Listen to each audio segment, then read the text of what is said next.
नमस्कार। मैं हूं रिपु मिश्र। आपने देखना शुरू कर दिया चंपारण मिरर। आखिरकार चंपारण मिरर की मुहिम रंग लाई और बिहार के शिक्षकों का संघर्ष का भी कमाल दिखा। आज बिहार सरकार को बिहार के शिक्षकों के ट्रांसफर पोस्टिंग के नीति में बदलाव करना पड़ा। फाइनली आज सरकार ने यह पत्र निकाल दिया कि पहले से जितने शिक्षकों ने आवेदन किया था ट्रांसफर के लिए, उन सभी आवेदनों को रद्द किया जाता है और अब 1 दिसंबर से नए सिरे से आवेदन किए जाएंगे और नए सिरे से आवेदन जो शिक्षक करेंगे उनका ट्रांसफर होगा।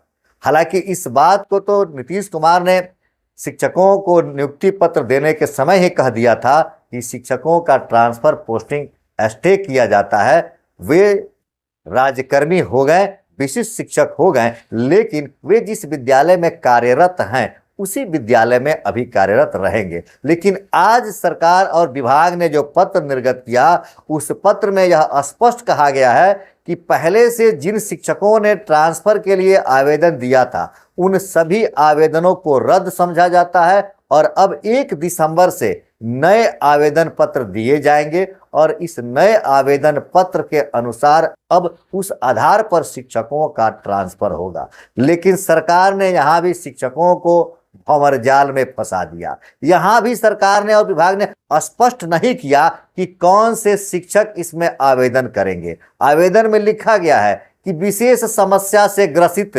शिक्षक शिक्षिका ही इस आवेदन को भरेंगे और विशेष समस्या से ग्रसित लोगों का ही ट्रांसफर किया जाएगा। लेकिन सरकार ने यह स्पष्ट नहीं किया कि विशेष समस्या वह किसे समझती है। क्या वो महिला शिक्षिका जो अपने घर से 200 किलोमीटर दूर सुदूर किसी सुनसान इलाके में कार्यरत है, क्या वह उसके लिए विशेष समस्या है या नहीं है? क्या कोई महिला शादी से पहले शिक्षिका बनी और अब उसकी शादी हो गई है, उसके विद्यालय से उसका ससुराल 200-300 किलोमीटर दूर है, वह अपने ससुराल नहीं जा पाती है, क्या वह उसके लिए यह विशेष समस्या है कि नहीं? पति किसी और विद्यालय में है, पत्नी किसी और विद्यालय में है, क्या यह उसके लिए एक विशेष समस्या है कि नहीं है? एक महिला ना अपने सास ससुर की देखभाल कर पाती है, ना अपने माता पिता की देखभाल कर पाती है। एक पुरुष भी ना अपने माता पिता की देखभाल कर पाता है और ना वह अपने घर के अन्य किसी कार्यों में सहयोग कर पाता है, क्योंकि उसका विद्यालय उसके घर से बहुत दूर है। क्या यह उसके लिए समस्या है कि नहीं है? कोई असाध्य रोग से ग्रसित है, यह समस्या हम मान रहे हैं, सरकार भी मानती है। आप किसी विशेष बीमारी से प्रभावित हैं, विशेष बीमारी से जूझ रहे हैं, यह आपके लिए एक समस्या है, इसको माना जाएगा। लेकिन सरकार किसे विशेष समस्या मानती है, इस बात को इस पत्र में स्पष्ट नहीं किया गया है। तो क्या अब सरकार किस आधार पर इसका ट्रांसफर करेगी?